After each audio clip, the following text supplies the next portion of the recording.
Hey Flufflebuns, welcome back. This is Shiro Sagi, and this is part 19 of Katawa Shoujo.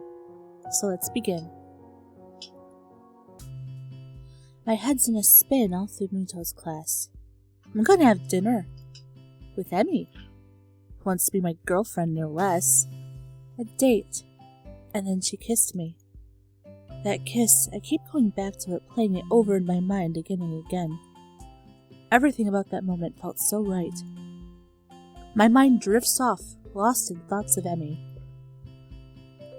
Nakai? Hello? Seems like I've drifted a bit too far. Huh? What? Daydreaming in class. Naughty, naughty. Egad, you've contracted some kind of amnesia. Someone get the nurse. The class chuckles at his antics. Mr. Sarcastic Teacher here. Sorry, sir. Won't happen again and all that, right? Exactly. He brightens considerably. Wow, lovely to hear. I'd hate to have my star pupil slacking off after all. I'm the star pupil, really? I just got here, how am I the star? I've been doing well, but I'd hardly qualify as a star pupil, I think.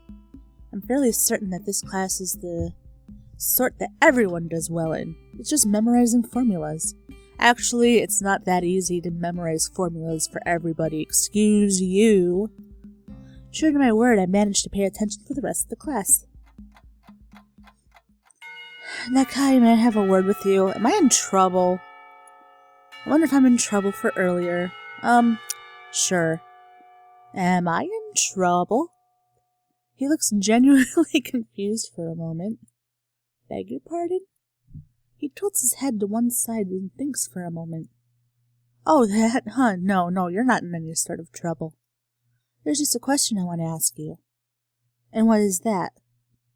Nothing terrible. I was just wondering what your plans for after graduation are. Are you going to university?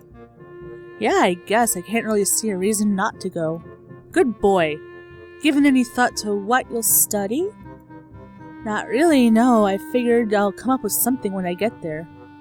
The old undecided major. He laughs. Taking things as they come, huh?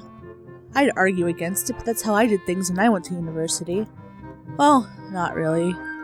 I knew I'd go into science, I just wasn't sure which one. Ended up with physics, but could just as well have gone for astronomy or what have you. Okay. Actually, I did go for chemistry first, but there were all sorts of things. He trails off and frowns slightly.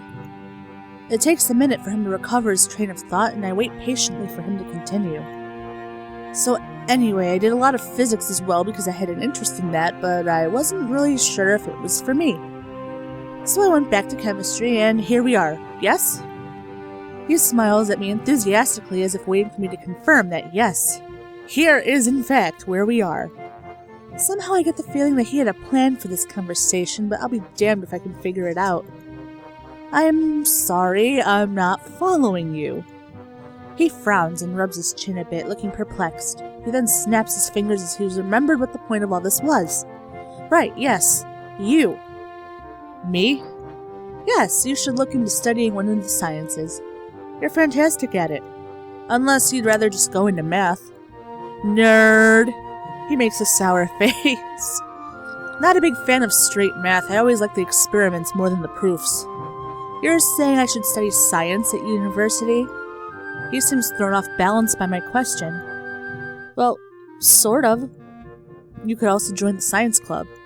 Trouble is, there's not actually a science club. But there could be.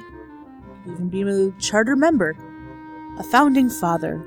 Of course, you'd need to find other members. Well, only if you want to. I don't want to, probably. We could just start it up with the two of us. And, I can give you things to read and we can talk about them. And I could help you get ready for university and such as well. Wait! He rummages around in his briefcase and tosses me a book. Read that. If it's interesting, then we can talk about it. A Brief History of Time? I don't know if I actually want to read this, but he seems pretty excited about it. What's it about? Time, space, space-time, black holes and such. And it's not that dense, just to see if that sort of thing's interesting for you, you understand? Hang around after class and we can either discuss it or I can show you how to make explosives in the lab. Explosives, yay! He waves a hand at my quizzical expression. Joking, sorry. Aw, but I wanted to make things go explodey. I want to make the things explode. Still, I've kept you here long enough for now. Think about science as a career path. I think you'd enjoy it. Okay, I will. Thank you for the book. Bye! I leave the classroom and look up at the clock. Quite a chunk of time to kill until she's out of practice. Guess I'll give this book a look. I should probably shower as well. 'Cause you're a dirty motherfucker. Showering before a date is only proper, right? I would hope so. I head back to the dorms. I wonder where I'm supposed to meet her anyway. She said after practice, but she didn't say where I should find her. I guess I could just swing by the track. That's probably best anyway. If she needs a shower, I can just wait for her in her room or something. Ooh. Or in the hallway. I guess that would be better as well. I take a quick shower, remembering to take my medication once I hop out. Now for a look at this book. Ooh, okay, we did a little part. Oh, this game is so long. This is part 19 already. Jeez. I wake with a start. Shit, what time is it? A glance at the clock reveals I have been asleep for nearly an hour. Ah, thank goodness. Her practice should be finishing up soon. I throw on some casual clothes and head for the track. Somehow I get the feeling we won't be doing anything fancy for dinner. Emmy doesn't strike me as a very fancy sort of person. Still, I suppose there's a lot I have yet to know about her. Despite our newfound closeness, I still feel like I don't know her as well as I should. Ah, well, I have lots of time to fix that. To be honest, I'm looking forward to getting to know her more. Well, I would hope so. Because if someone's your girlfriend, yeah, you kind of should know more about them. You don't want to be dating a serial killer or something. I'm so caught up in my own thoughts that I hardly register that I'm already at the track. She's nowhere to be found. I don't even see any signs of the track team. This could be embarrassing. I turn to head toward the girls' dorm when I hear a shout. Hey, Hisao!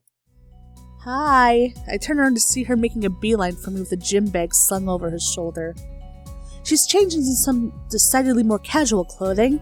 A pair of shorts and an olive green top. Well, I've never seen her wear normal clothes before. She's always in her gym clothes or some shit. Her running blades have been replaced by more realistic-looking legs that probably wouldn't fool anyone. She doesn't seem to care about that, in fact, which makes me smile. Hey, you came! Of course. I mean, I figure you would, but still. I suddenly find myself wrapped in a rather affectionate hug, and it proves to be impossible for me to keep what must be the world's largest grin off my face. Oh, that's so cute. Well, of course I came. I'd be crazy not to, right? She ponders for a moment. You know that's true. I mean, I'm pretty amazing after all. Oh, excuse you, Miss Arrogant. I shrug in response. I certainly think so. It's an offhand remark, which is why I am surprised to see that it seems to have caught her by surprise. She blushes and smiles warmly at me before planting a kiss on my lips. Now it's my turn to be surprised. She steps back, resting her weight on her back heel, looking pleased with herself. My brain fumbles for an appropriate response. I should compliment you more often. She laughs and gives me a playful shove. Jerk. I throw an arm around her shoulders and am pleased, and she immediately leans into me as if it were the most natural thing in the world. So where to? I'm not actually sure. Where do people go on dates around here anyway? I don't fucking know. I'm not from here. You're from here more than me. That's a damn good question. I have no idea. Why don't we just go head down to the Aura Mart and grab something portable? Her face brightens at this idea. A picnic? I think you're onto something. Well, we had a picnic already, though. Why can't we have, like, a real dinner? She snakes her arm around my waist and we begin to head for the front gate. I'm entirely unsure of what I'm meant to do in this situation, but at least she seems to be equally clueless. Despite the relaxing feeling of being with Emmy, I still can't help feeling a little tense. What if I do something wrong? I'd hate to make an ass out of myself. The trip to the Aura Mart is accompanied by Emmy's chatter about how practice went. I keep quiet for the most part, merely enjoying the warmth of being around her. We get a few odd looks from passers-by, but I don't mind. We wind up buying some bread and instant noodles, realizing too late that we cannot actually cook the latter in the park. Oh well, I'll make it for lunch or something. That'll work. And now we're at the park. The park is located after a brief loss of direction that I blame entirely on Emmy. Naturally. She, of course, blames me. Naturally. We find a spot beneath a tree and sit down. I lean back against the trunk and she sits across from me. I guess we should have brought a blanket or something to sit on, huh? She shrugs. I don't mind. Well, you can get your pants all dirty and grass-stained. Neither do I. She tosses me a package of bread and we dig in. Curry bread. Interesting. I've actually had curry bread before. It's actually very, very good. And I have the sniffles, so pardon me if you keep hearing me sniffling. It's the allergies, weather's really cold and all that nonsense. But anyway, back to the story. I guess I wasn't really paying attention to what I grabbed in the store. Hey, Hisao, you look like your bread's a little spicy. I shake my head, trying in vain to keep an image of manliness. Nah, it's hardly spicy at all. I see. It must be why your face has gotten so red. Yes, exactly. The lack of spice has gotten my blood up. Because of the disappointment. She laughs and swallows the last of her bread. Well, if you can't handle it, I'll be glad to take it off your hands. Hey, just because you wolfed down yours so quickly doesn't mean I'm just going to give you mine. She mock pouts, causing me to nearly choke on my bread with laughter. Oh, come on, Hisao. Aren't you supposed to be concerned with making sure I've got enough to eat now? We're dating, you know. Though, Emmy looks troubled all of a sudden. I can't say I feel any different. Well, what do you mean by that? What makes this a date? It's just what we would have done anyway, really. But this should feel different because before when we had lunch we were friends and now we're a level above friends. You sound like Rin. Laughter escapes and she grins. Well, she might have put the thought into my mind. We've talked about this sort of thing before. Really? About me? Not really, just stuff, really. Rin thinks that the change of label from friend to girlfriend seems arbitrary most of the time. Like there's no difference between the two. I can think of at least one, you know. You don't tend to kiss your friends quite as much. Yeah, you don't. For the second time today, she blushes slightly and giggles. I suppose you're right. Exactly, I'm always right about things like this. She rolls her eyes and chuckles. Guess you're pretty smart, huh? I nod in agreement. Yep. I'm so smart, and even Mr. Muto thinks so. He thinks I should go into some scientific study after graduation. She raises an eyebrow. Oh, really? Yeah, I'm thinking I might actually just do that. Really, the more I consider the idea, the more it appeals to me. I make a mental note to look into it a little more closely. So what are you thinking of doing after graduation? Still planning on running? She shrugs, seeming almost a bit hesitant. I don't know. If I'm good enough and I can find a team, I guess. You mean you aren't sure? I haven't really thought about it, to be honest. Really? You probably should, you know, graduation isn't far away. She fidgets a little nervously. Yeah, well, it's far enough, right? Besides, I've got other things to think about. There's a mischievous flash behind Emmy's eyes and I suddenly find myself gloriously pinned against a tree. Oh, get him, tiger! Like making sure this is a real date, right? I mean, if we don't kiss, then it's not a date at all, right? I suppose Strawberries and curry, not the best combination, but I don't think I mind. She sits back on my legs and grins again. There, science would approve, right? I have the oddest mental image of Muto nodding seriously and making a mark on some checklist. Jesus Christ. That is kind of funny to think about. I can't help but laugh at the idea. Well, I admit this is the first time I've ever witnessed a kiss being met with laughter. Should I feel offended? No. I'm sure science approves. Emmy beams at me and I find it increasingly difficult to keep my brain functioning properly. Oh, good. It was at this point that I noticed that she'd stolen the remainder of my curry bread while I was otherwise occupied with images of teachers wielding clipboards. Hey! Emmy tries to look innocent, but considering she just crammed the last bits of my food into her mouth, it doesn't appear to be working. Huh? Sorry. Couldn't resist. Thief. A shrug from my companion is all I get in response. You used your feminine wiles on me.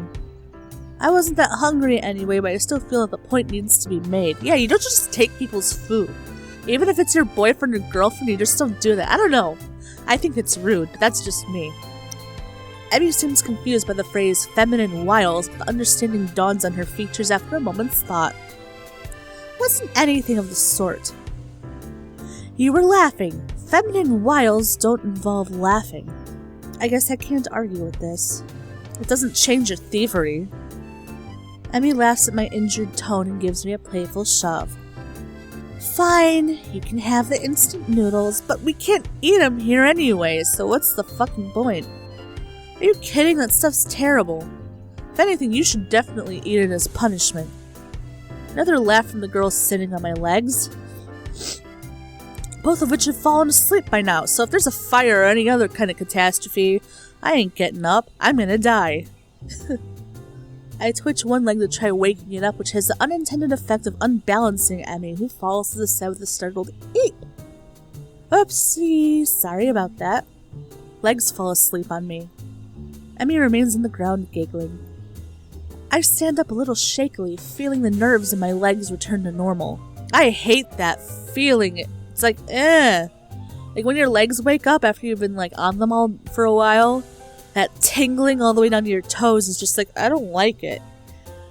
I don't know, it's weird. But anyway, my eyes wander over the scenery before fixing on the figure of Emmy, who has yet to get up. Her hair is splayed out around her. Her arms are spread and laughter is bubbling up through her mouth. She is so cute. Everything about her seems condensed into this one image. Her energy, her spirit, her childish giggling. The urge to lay down on the grass with her rises swiftly from the back of my mind to the forefront of my thoughts. And indeed, I am convinced that I would love nothing more than to do just that. Unfortunately, the sun is set, and it's probably time for us to get back to the dormitories. While Emmy may be happy to stay out here all night, I don't think I have that ability. Besides, homework soon beckons. It wouldn't make sense to start thinking about things like university and then slack off, would it? Yeah. I extend a hand at Emmy to help her up. We should probably get going. She makes a sour face. You're right. She grabs my proffered hand and I pull her to her feet and into a hug. This time I'm the one who kisses her and able to resist having her against me. Seems a shame to leave, you know. Yeah, it does. But if we don't get back to the school soon, we'll probably get in trouble. She pokes me in the ribs playfully. Ow. And you need to do your homework, I'm sure. Sadly, you're absolutely right. I throw my arm around her shoulders and we make the trek back to the school, accompanied by our occasional bouts of laughter, as our conversation jumps from subject to subject. Everything from running to school to the peculiar way that one of the cafeteria workers smells. All too soon we find ourselves outside the girls' dormitory building. Well, guess I'll be going then. I guess so, huh? She grins at me again with that mischievous look. Oh no. Are you going to be able to survive without me? I laugh. I'm sure I'll manage. How terrible. Aren't you supposed to say something like, I'll be counting the seconds you are away? Nah, I don't think so. That kind of stuff's lame. I don't know. A lot of girls like that kind of stuff, but as for me, I think that stuff's pretty lame. Emmy pulls me down into a quick goodbye kiss and steps back looking unexpectedly shy. Thanks for dinner. I really had fun. Honestly, I did. So did I. I just think we should have to do it again sometime. Emmy laughs at my deadpan delivery and nods. See you bright and early tomorrow morning, right? You gotta run off that bread after all. Of course, despite the fact that you ate most of it. Piggy, piggy, piggy. Yes, despite that. See you later! As Emmy turns to head inside, I notice something weird. Something so weird that I'm surprised I didn't notice it earlier. What is it? She's limping slightly, favoring the left leg. Hey, Emmy. Huh? Is your leg okay? She looks confused, or at least fakes confusion. What are you talking about? Your right leg. You're limping. There's the briefest flash of concern on Emmy's face. Either she didn't want me to know, or she didn't think I'd notice, or I prefer to think she just didn't realize it. Oh, that. She shrugs casually. Must have gotten knocked a little out of alignment during the picnic. No idea what it would have caused that, of course. I think back to being pinned into the tree. Ah, you should have told me that. You could have stopped and fixed it, you know. Emmy waves a hand airily. Nah, it's not that big of a deal. Don't worry about it, okay, Hisao? It's fine. Why do I get the feeling that she's convincing herself as well as me? I'm gonna nag her about it. I'm gonna nag her because, I have to be the Mr. Concerned boyfriend. Are you absolutely sure? You don't want to go around her head and adjust it for heading up the stairs? You get hurt if you don't, right? I said it was fine, Hisao. Don't be a bitch. Seriously, don't worry about it. I've got some experience in these matters, after all. Yeah, I suppose so, but seriously, don't be rude if I'm trying to be concerned. She grins reassuringly. Honestly, I appreciate the concern, but I really am okay. Now really, I need to get going. Your attempts to keep me around are doomed to fail. Huh, of course. Just prolonging the goodbye, I suppose. Another grin lights up her face. Good night. Good night. As she limps inside, I find myself hoping she's okay despite her assurances that she's fine. I think I can call this a successful first date. Hell, any day that ends with Emmy pinning me under a tree to kiss me can't be bad, can it? Oh boy. I head back to my room, mentally thank the gods that Kenji doesn't ambush me in the hallway, and get started on my homework. Yeah, fuck Kenji. I don't know. He's bad news, I think. I think there's something off about him. He's there for a reason. I just don't know what it is. The morning is far too early for my taste. Mine too, hon. Mine too. It doesn't help that I had trouble sleeping last night. Why? I wonder. There were simply too many things to think about. My mind refused to slow down. Instead, I replayed the rooftop, the park, and everything else over and over in my mind. There's a small part of my mind that is still paranoid that this has all been some kind of joke. Then I'll meet up with Emmy at the track, and she'll act like nothing happened yesterday. Pushing these thoughts to the back of my mind, I throw on my running clothes and open the door. Emmy is waiting for me with her usual smile. You're late. Or at least you're not that early today. Are you tired or something? I find myself ruefully rubbing the back of my head. Something like that, yeah. Lots to think about and all that. Emmy giggles at my mild understatement. Yeah, I didn't sleep that well either. I was actually glad you weren't early, because I wasn't early either. I wonder if the same thing kept us awake. The image of her weeping face passes through my mind. What kept you up?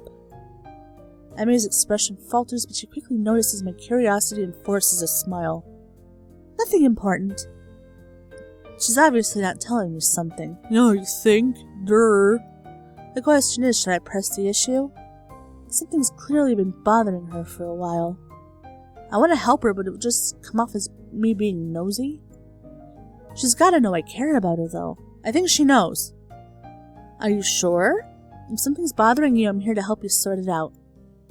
Emmy laughs then, but it's not her usual laugh. There's an edge to it that seems almost bitter. Sort it out? I'm not sure it can be sorted out, Hisao. An almost grim smile crosses her lips. It's like a smile of resignation. I don't think you could help me anyway. That hurts. Ouch. Wrecked. I don't want to say that it hurts to her, but it does. Doesn't she realize I want to be there for her when things go wrong? Well, I won't push you on the matter, but I'm here for you if you decide later that you'd like to talk about it. It might help. I can see the debate raging behind her eyes. It seems like she wants to tell me, but she's not whether or not she can. Hey, forget about it for now, alright? We got running to do. The mention of running, something that she can handle, brings her back to her usual self. Right. Hurry up and stretch out, Hisao. You gotta get moving. Run, run, run. She takes off like a shot, far quicker than I'm used to. Still, I try to keep pace with her, recklessly testing my limits. You know, you really gotta slow down with that heart problem, bud. It gives me a feeling of freedom, like my heart is no longer important. I can find myself wanting to laugh, filled with the feeling of moving beyond what I once called my boundaries. The nurse's warning to not overdo things echo in my mind, and I disregard them. This is gonna end great. The feeling I have, this willingness to risk a heart attack for something so trivial as a morning run, feels out of character for me. But is it? Or rather, should it be? I've got a weak heart, sure. It'll never be capable of the kind of speed and endurance Emmy's capable of. Though I probably wouldn't be able to get that good even if I had a healthy heart. As we round the final bend, I feel my legs screaming in protest, but for the first time I ignore them. I accelerate to finish at a sprint, nearly catching up to Emmy.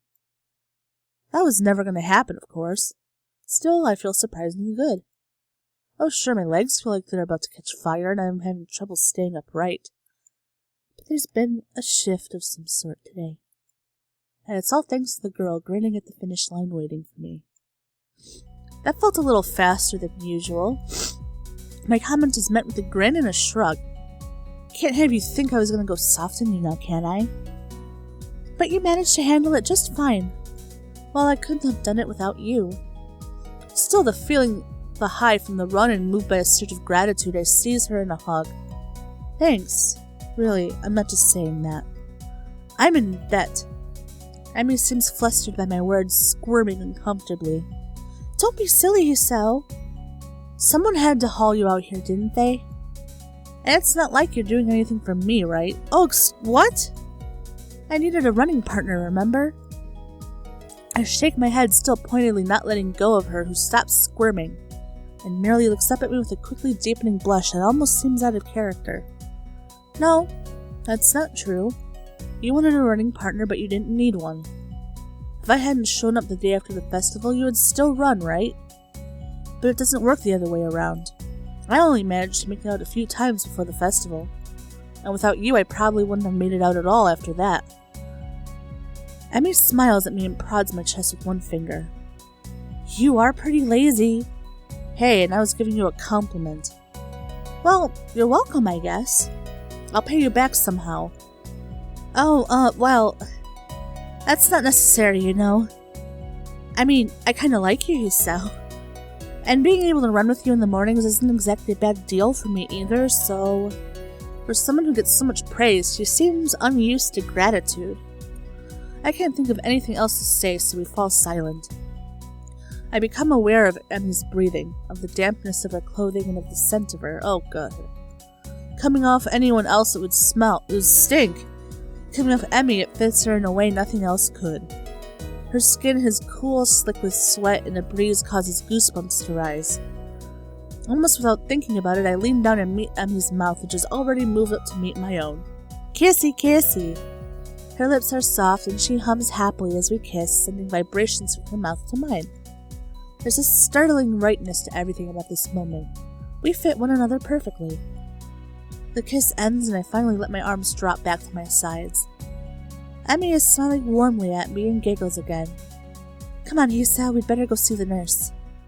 Then it happens. As she turns to begin walking, she gives out a tiny yelp and stumbles forward. Emmy. I knew she wasn't okay. I leap to steady her and notice with some concern that she's favoring the same leg as last night. Your leg? Emmy seems panicked and pushes away from me. It's fine. My expression must seem hurt because she hastens to apologize. Sorry. I didn't mean to push you like that. I was just... She stumbles for something to say. It's nothing, really. Hey, don't worry about it. So flustered I decided to shrug the whole thing off. But there's a cold feeling in the pit of my stomach now that won't go away. I tried to step in and help her, and she pushed me away. Smiling, I shoved those thoughts to the back of my mind and concentrate on her. I just don't want you getting hurt, that's all. You don't have to worry about me. Honest. I'm fine. Yes, you say that, but I don't believe you.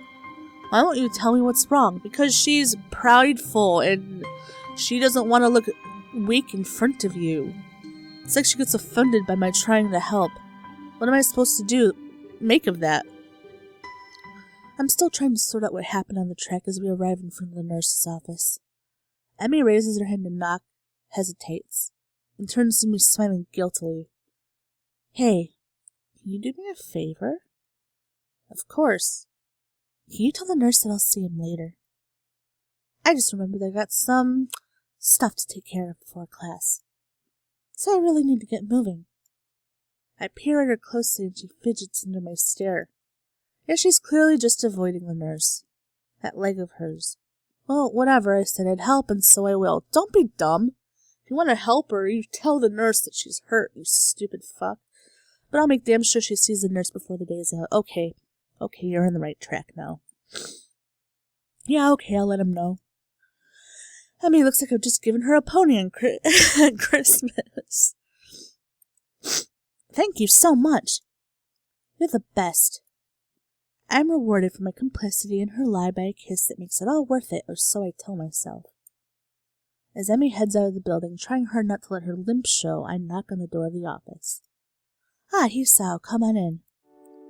I don't see Emmy with you. She's not sick again, is she? From the tone of his voice, I don't think the nurse expected me to say, yes, she's ill.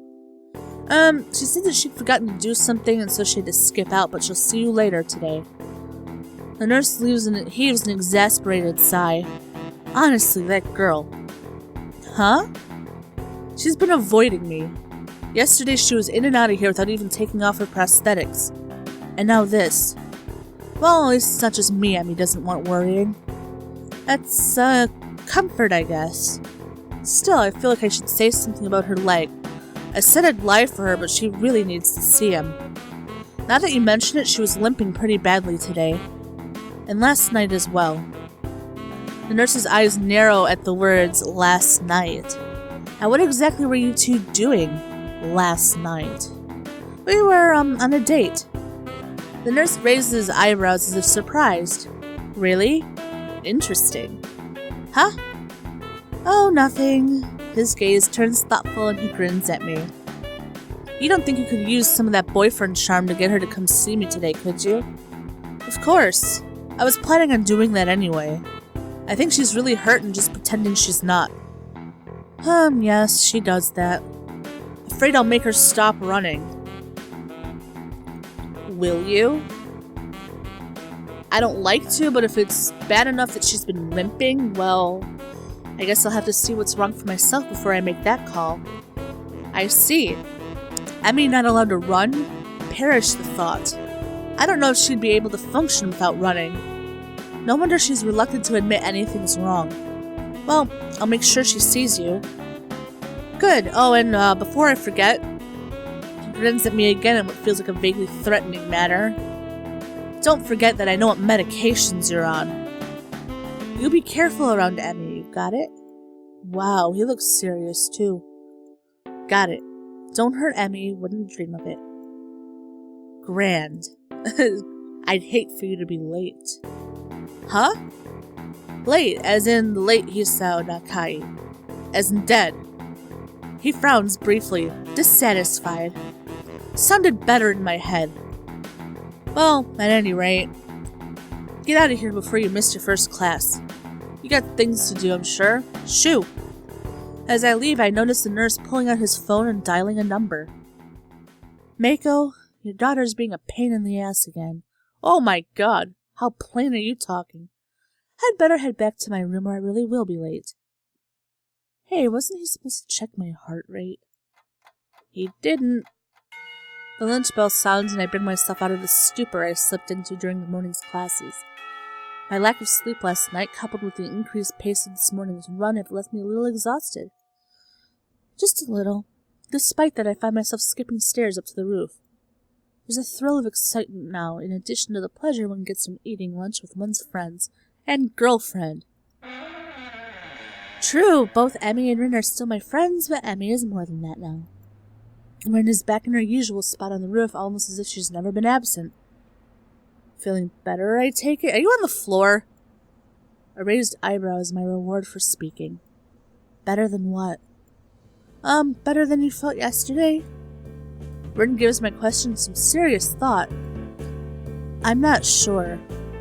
I think I might have felt rather good for some of yesterday, but it's all fuzzy.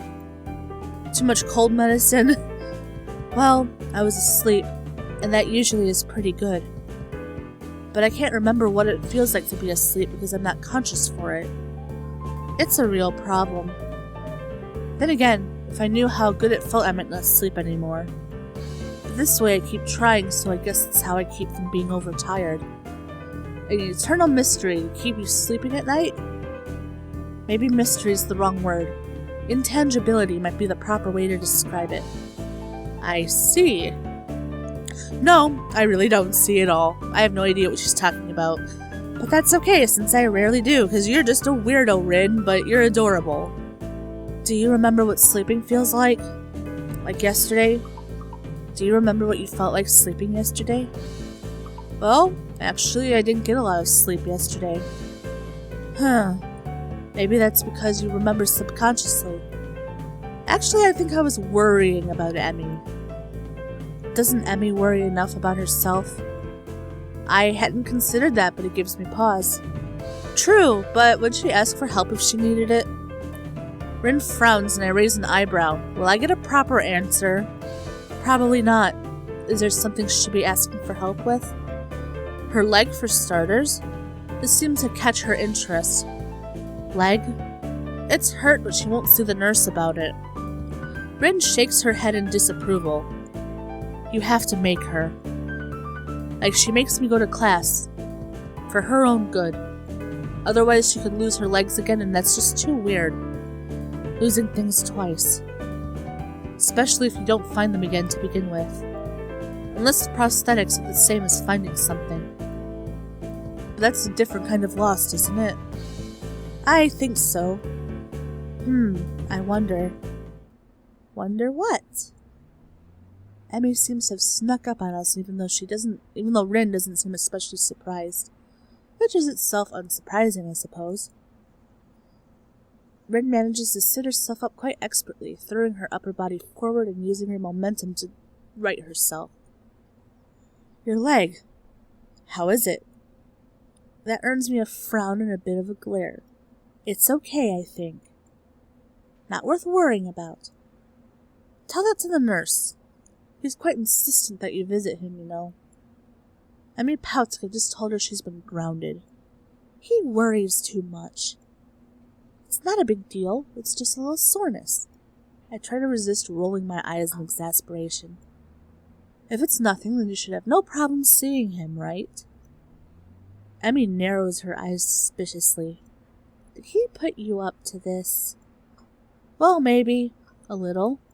But that's not the point. I would have reminded you to see him anyway. It would have been terrible to see you really hurt and not doing anything about it. That would make it worse, and I really don't want to see you hurt, you know? Call me crazy, but I kind of would prefer to see you happy and healthy. With each statement, Emmy's frown fades a little more until eventually she's grinning, albeit a little shyly. Well, if you're going to put it that way, then I guess I'll have to see him. Otherwise, you'll keep worrying, and then I'll never hear the end of it, right? That's right. I'll keep bugging you about it, and that might put a damper on our dates. How's the food, Hisao? Talk to the nurse, Emmy. How was your day, Hisao? Talk to the nurse, Emmy. Hisao, I think I'm ready to go all the talk to the nurse, Emmy. See, it doesn't work that well.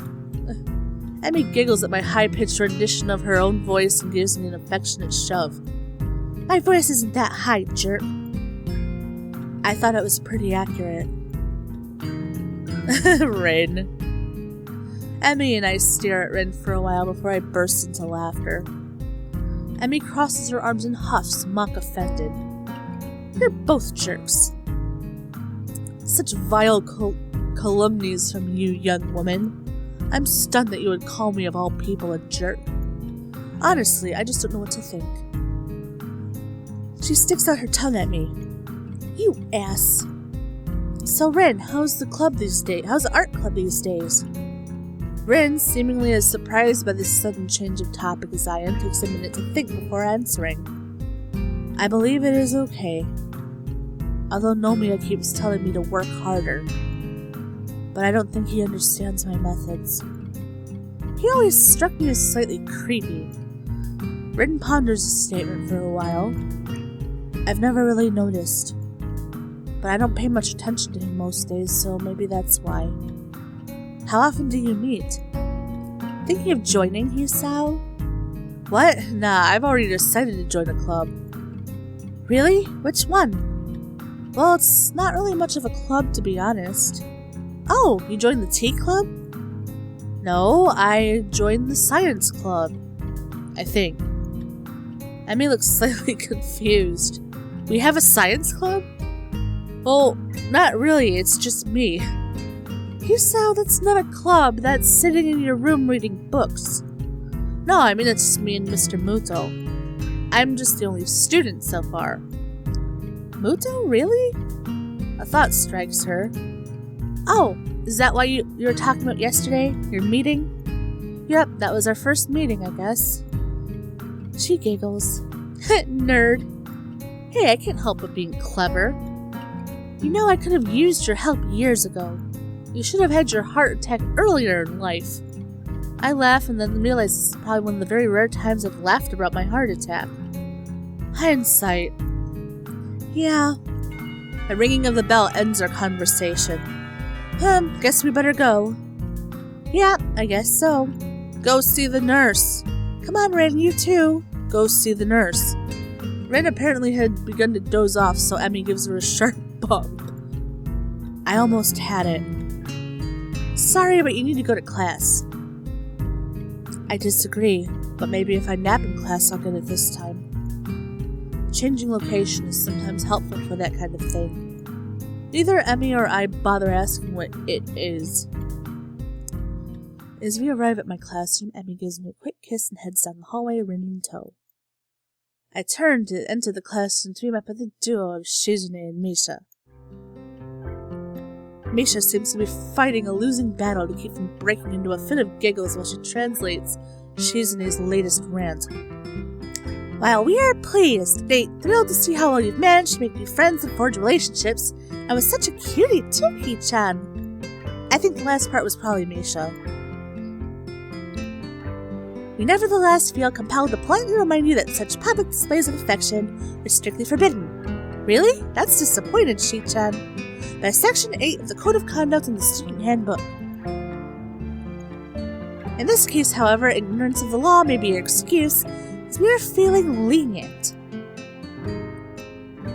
And the paperwork required to punish the both of you would only add to the already mountainous volume of work which confronts us, the sole members of the Student Council. And besides, you two are adorable together. Therefore, consider this a formal warning and please refrain from such displays in the future, at least when Shizune can see you, He-chan. This whole spiel is so patently ridiculous that I can't help but reply in the same pompous manner. Well, I, for one, feel enlightened. I apologize profusely for my rash actions. I will strive to contain my baser impulses which, I fear, impel me towards such inappropriate displays of public affection. It is hardly my wish to burden an already overworked student council with such petty matters. I will do my best to make your lives easier in this matter in the future. At least, when Shizune is watching. The last line is delivered with a wink to Misha, who finally loses control of her laughter.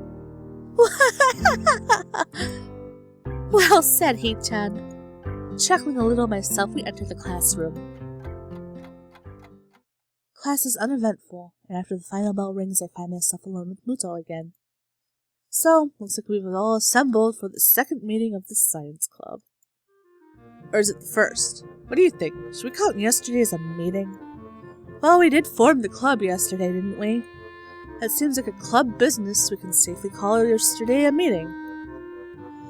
He just smiles his usual stilted and awkward way. I wonder if the muscles in his face are just not shaped correctly to let him smile naturally. You really do have a knack for this, I think. Logical thought processes, that is. I guess so? A scientist speaks with authority, so the answer here is, yes, I do. When the world wants to know how it works, we tell it, even if all we've got is a decent hypothesis. But we must sound certain anyway because we're the authorities on the subject, right? He chuckles to go along with his awkward smile at his awkward joke. Being awkward. I'm doing my best not to grimace, but I don't think I'm being too successful. That's entirely false, of course. We know a lot, sure, but nobody is an expert on how the world works, if only because nobody can be sure. With no certainty, there are no experts. But we like to pretend sometimes. There's some things that we can be certain of, right? Yes, but no. We know gravity is there, for example. To illustrate, Muto picks up a pencil and drops it. See? It's still there, but it's good to check every once in a while. That's why you'll still see researchers mucking about with gravity. We're pretty sure we all know how it works, but there's always a chance that something isn't how we think it is. So you check and check and check. That's science in a nutshell. The whole time I've been listening, feeling rather spellbound, Muto seems to be really passionate about this stuff. I think. It's hard to tell sometimes. How the world works. How humans work. How the universe works. All these questions need to be answered. And depending on what I go into, maybe I could even figure out a way to fix my heart. That said, I don't think that's a real priority for me. Besides, as we start discussing the book you gave me yesterday, I find myself more and more interested in that than my heart condition. Before we even realize, an hour has gone by. Well, let's call this meeting over for now, okay? We'll have another meeting tomorrow, or, the day after. He considers this for a moment. Call it the day after, I've got a lot of grading to do. Okay, see you then. As I exit the classroom, I realize I don't exactly have anything to do tonight. Emmy and I didn't make plans, so I guess I'll go to the library. Beats doing homework in my room anyway. The library always seems cooler than the rest of the building. Probably to keep the books from getting damaged by excessive heat and humidity. Books are sturdy objects, but if you want to keep them in good condition, it takes a little effort. I've got several books that are so well worn that the pages are barely clinging to the spine. It seems impossible for them to still be usable, but if you handle them with care. I make my way to the main desk where I spot Yuko busying herself with something or another. She smiles at me as I enter and waves. Hello, Hisao. Good to see you again. What are you looking for this time? Nothing in particular, I guess. I just didn't feel like going back down to my room is all. She nods. Well, if you're unoccupied, maybe you can help me look for something. Sure, what do you need? Yuko brings a finger to her lips and looks around furtively. She seems to be looking for eavesdroppers. Come closer. I take a few hesitant steps forward while feeling distinctly unnerved. She lowers her voice to a confidential whisper. I am on the trail of the Yamaku cat burglar. The what? Shh! The walls have ears, Hisao. Or they might. But listen, those missing books, remember them? Yeah? Well, they weren't missing. They were stolen. I'm convinced of it. I remember you were saying something of the sort earlier, but how do you know? She leans in closer and, if possible, whispers even lower. Because I found one of his hiding places. You did what? She looks triumphant. Found one of his stashes. It was under one of the stairwells in the boys' dorm. 3 books I've been looking for, all there. I'd suspected a thief before, but this proves it. So did you take back the books? She looks as if I've just suggested she walk around naked. Are you nuts? He can't know I'm onto him. He might go to ground and evade capture. Uh-huh. So what do you need my help with, then? She casts another glance around the library and leans in closer. You've got a spy for me. Spy? Yeah, like when you're in the dorms, you know? Keep an eye out for suspicious activity. Suspicious activity lives next fucking door to me, and his name's Kenji. What constitutes suspicious anyway? I mean, Kenji's a pretty suspicious dude, but I'll wager he barely goes to class. Much less sneaks into the library to pilfer books. Still, what's the harm in saying yes? At the least, it'll get me, out of this weird conversation. Yeah, I can do that. No problem. Yuko straightens up and claps excitedly. Great! Now, hurry up and talk about something else in case someone comes in. How's the school treating you? Pretty well, actually. I've been running in the mornings with Emi Barazaki, right? Yeah. How'd you know? I've served you two in the tea house, remember? I deduced that if you were going around with anyone, it would probably be her. She looks pleased with herself. Impressive. Anyway, yeah, we've been running in the mornings. And, we kinda started dating. Yuko claps her hands together excitedly. Really? That's great. I'll bet you two are great together. I love seeing people find one another like that, you know? I even thought to myself when you walked into the Shanghai one time, I wonder if that kid will end up with one of those girls. Really? Yuko doesn't seem to notice my somewhat weirded out tone and nods affirmatively. Yep, I could tell that you'd wind up with one of them, you know? I got an eye for that sort of thing. Of course. Her expression drooped slightly. I'm not so good at it myself. Oh, she's no good with the men. I can relate. Oh, I'm sure that's not true. Oh, it's true. I met this guy once. We got along really great, but it turned out he was younger than me. And that was kind of weird, but not horribly so. But what was really weird is that he disappeared one day. And I have not seen him since then. That does seem kind of odd. Doesn't it? I hope it wasn't something I did. I feel compelled to reassure her. I'm sure it wasn't. I intend to try and calm her down further, but the both of us jump in surprise at the ringing suddenly coming from my pocket. Yuko sighs to steady herself as I pull the phone out from my pocket. I feel a little sheepish for indirectly causing the incident. Emmy, what's up? Oh, thank God I haven't called your phone before, so I didn't know if this number would work or whether you would pick up, and I can't. Oh there, Emmy, slow down. What's wrong? There's a pause on the other side of the line during which I can hear her trying to control her breathing in order to calm down. Something's got her terribly agitated, and it's starting to agitate me. Can you stop by? Like now? Or shortly after now? I really, really need to talk to you. There's a tone of pleading in her last sentence that I don't think I've ever heard from her. Of course, I'll be right there. Hold steady, okay? In my increasingly agitated state, I've apparently started saying things that don't quite make sense. Okay, I'll be okay. See you soon. Alright. I pressed the button to end the call before slipping the phone back into my pocket, apologized to Yuko for running off, and I run off. Perhaps at some point I would have stopped to think about the time or how suspicious it looks for a guy to enter the girls' dorm at this hour.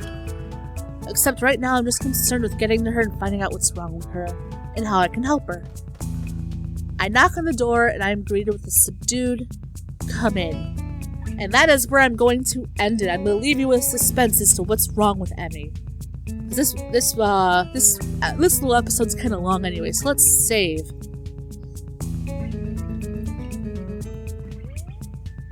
Alright, so this has been part 19 of Katawa Shoujo. If you like the video, if you like the series, hop on over to that like button and give it a little bunny nudge for me. And we're going to get back to this, and thank you so much for watching, and I'll see you in the next one.